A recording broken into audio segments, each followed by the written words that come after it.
Então vamos lá. Eu tenho aqui os dados do usuário já preenchido, né? Basicão aí que a gente já fez. Vou clicar aqui para criar esse usuário. O usuário foi criado na tabela de usuários, tranquilo.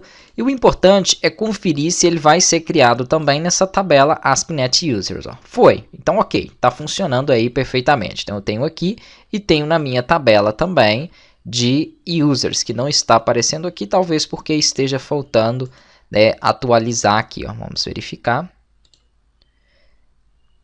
Vamos voltar novamente em tabelas, agora sim. E aqui eu comprovo então que ele foi registrado. Ok, vou fazer mais um registro aqui de usuário. Vou fazer logo. Nem precisava, né? Não teria necessidade ali. Até mesmo porque somente o super usuário, o administrador, ele vai poder acessar aqui. Ó. Ou nós não colocamos isso? Não, se bem que não. Aqui a gente pode criar, né? Não coloquei ainda essas configurações, não. Isso foi feito no outro sistema aí.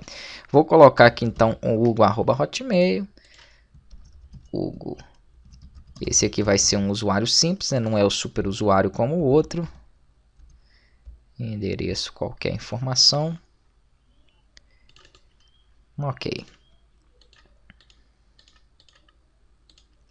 Beleza. Então temos aqui registrado, né, 2 usuários, já é suficiente. Uma coisa interessante é o seguinte.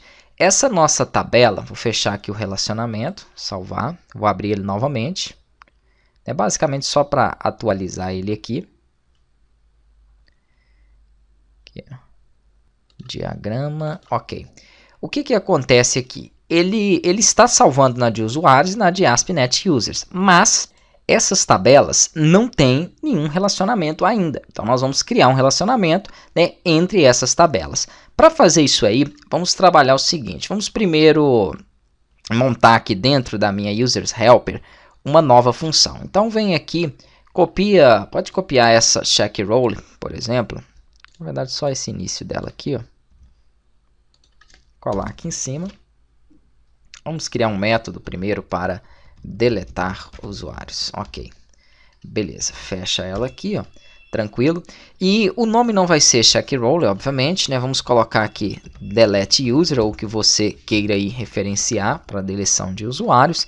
E o que eu vou estar passando aqui vai ser o nome de usuário, o e-mail dele, né? No qual vai ser deletado. Como o e-mail é único, vai funcionar perfeitamente. Ele vai deletar corretamente aí. O que eu preciso? Primeiro, da comunicação com o banco de dados. Quando eu quero comunicar utilizando uma permissão, o acesso aqui, eu coloco um roller manager e associo aí, né, com o user content.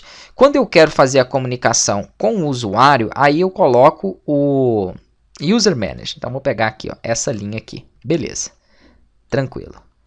Vou colar ela aqui em cima. Na verdade, as duas são iguais. Vai mudar mais a referência e nome de variável aqui. Então, dá na mesma que ambas apontam para o contexto. É para que eu possa acessar o meu banco de dados. Aqui eu vou criar uma outra variável chamada user_asp, né, que vai chegar lá nas minhas configurações de usuário, no user manager, ponto. E lá vai ter um método que é um find by e-mail, né? Busque através do e-mail. E aqui eu passo quem? O e-mail do meu usuário, que é o meu parâmetro que eu coloquei ali em cima, e username. Aqui eu verifico então se existe esse usuário, né? Então, se user ASP ele for igual a nulo, ele sai fora para mim. Então, beleza. Coloca aqui, ó, um return false, porque esse é um booleano.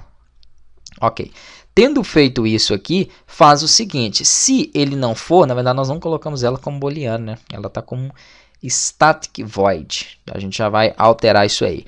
Se ele não for nulo, nós podemos então fazer com que ele delete. Então aqui eu coloco o seguinte, userManager.delete e passo quem? Porque no parâmetro lá, né, dentro das configurações do usuário, aqui eu não estou entrando em detalhes nesse arquivo, que já é um arquivo padrão quando você gera o seu projeto com autenticação para o usuário, que foi o que nós marcamos, ele cria o userManager. Lá dentro tem um método de deleção de usuário. O que ele pede dentro desse método? Aqui mesmo eu consigo ver, ó, ele só me pede o nome aí do usuário, né? Então vamos passar o que nós estamos utilizando como parâmetro para deleção, que é o nosso, na verdade, username não, porque eu passei o username para um user ASP. Então eu tenho que começar a utilizar ele aqui, ó. Beleza, eu passei essas informações para essa variável nova que eu criei. Ok, e aqui eu quero verificar o que ele me traz disso. Então, cria uma variável de resposta e acessa lá novamente a classe de configuração, né?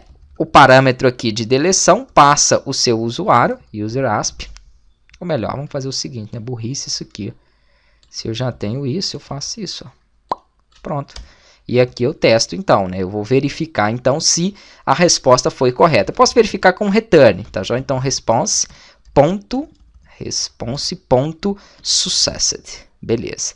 Aí ele, então, está entendendo aqui, né, que eu estou verificando, retornando, caso ela dê certo. Na próxima aula, a gente dá sequência aqui.